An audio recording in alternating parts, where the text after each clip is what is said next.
In today's video, I'll show you how I painted this Invincible statue using these paints provided by Green Stuff World. Before I picked up the paints, I asked on Instagram which suit color people prefer, the yellow or blue one, and the result was pretty clear, so yellow it is. Do you agree? Let me know in the comments. I started with the yellow parts of the suit.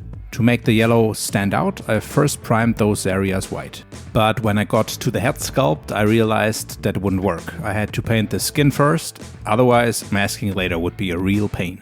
So let's start with the face. For the base tone I used Elven Flash, then to create natural freckles and texture I applied a diluted mix of Ultramar Blue, Amber Orange, Leather Brown and Phantom Violet. I used both a brush and a toothpick for this, which gave me a nice random pattern.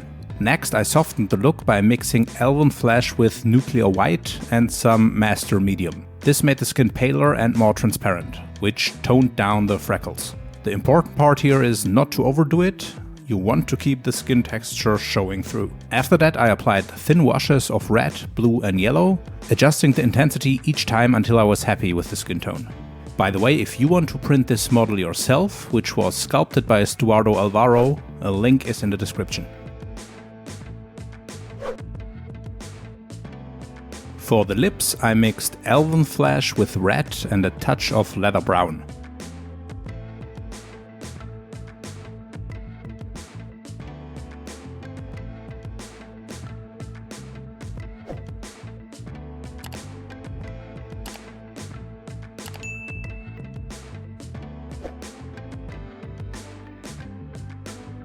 Around the eyes I used a slightly darker variation of the same mix.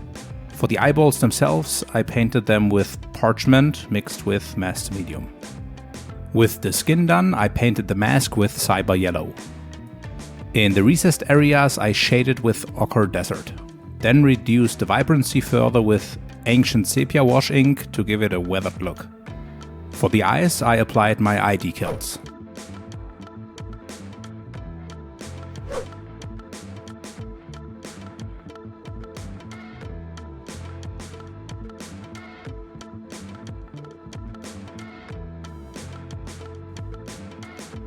While the iris dried, I painted the hair, starting with Scorched Wood as the base.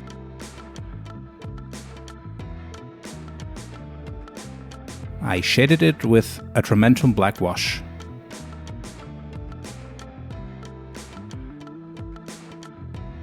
For the goggles I painted the lens with a mix of Tin Metal Grey and Parchment.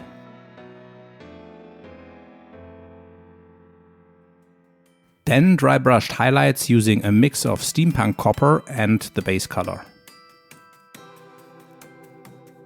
Once the iris decal dried, I blended it into the eyelid using a mix of Ochre Desert, Elven Flash, Red Truth and Master Medium.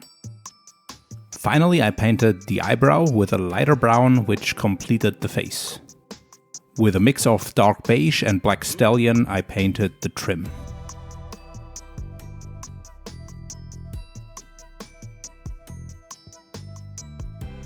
Now moving on to the suit. For the yellow areas I repeated the same steps as before. White primer, Cyber Yellow, Ochre Desert for shading and Ancient Sepia Wash ink to tone it down.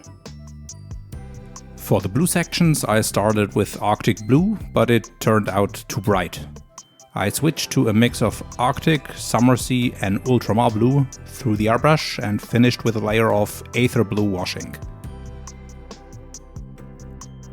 For the leather boots I used Summersea Blue as the base, sponged on Ultramar Blue, then highlighted with a mix of Summersea and Arctic Blue.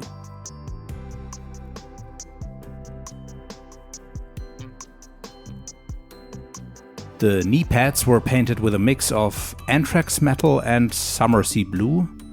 Once dried that looked a bit too dark, so I lightened the same mix with Arctic Blue. Later I realized I had Neptunus Blue on my shelf, so that was my one and only deviation from the paint set. For the black parts of the suit I mixed dark beige and black stallion and applied it with the paintbrush first along all the edges and then with the airbrush. By varying the mix, I also created subtle shading. At this point, the right leg actually broke because I had been holding it too much. Luckily, I was also holding the upper part, so no real damage was done. I removed the keys on that leg and repositioned the foot to make the stance less parallel than the original sculpt. And this actually made painting the sole a lot easier. With the base colors complete, it was time for weathering. I added battle damage to the knee pads with anthrax metal, then darkened it with a black wash. The boots, yellow areas and blue sections all received ancient sepia for weathering, while the black parts needed heavier treatment, so I loaded the airbrush to weather those surfaces. The heavy marks worked perfectly for the ultimate battle damage look. Next up, the base. For the street I started with dark beige. The bricks were painted with brown skin, and the dirt and mud areas with beast shield brown. To add more variation, I mixed ochre desert with scorched wood. But the street looked too warm, so I repainted it with slate grey, which gave it a colder, better fitting tone. Then I dry brushed the highlights by mixing in parchment. With Atramentum black wash, I deepened all the cracks in the street, and with ancient sepia I gave more depth to the earth. I then repainted the bricks with brown skin again, this time adding parchment for variation, followed by more weathering passes.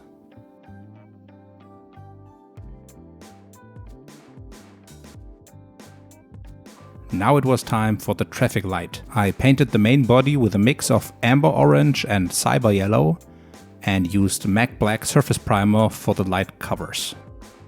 Inside the sockets I painted quicksilver to help reflect the LEDs later. Then came the wiring for the flickering LEDs. And this was tricky. The hole was too small for my finger, so I used a wire as a guide. I pushed it through the socket, taped it to the LED and pulled it back through. And I had to pray the tape would hold. To keep track of the LED colors, I labeled them with tape. But still, I accidentally installed the wrong one. The first time I put in the orange LED, and the second time I ended up with the green one. Altogether it took me an hour to get them right. Once the LEDs were in place, I weathered the traffic light with tin metal grey and, of course, ancient sepia. Then I tinted the light covers with the black wash. You can see the difference when compared to an unpainted cover. The tint makes a big impact. I glued the traffic light to the base, and for the final step I added blood effects. I used true blood with a sponge, different brushes, and even a syringe to create splatters across the street and statue.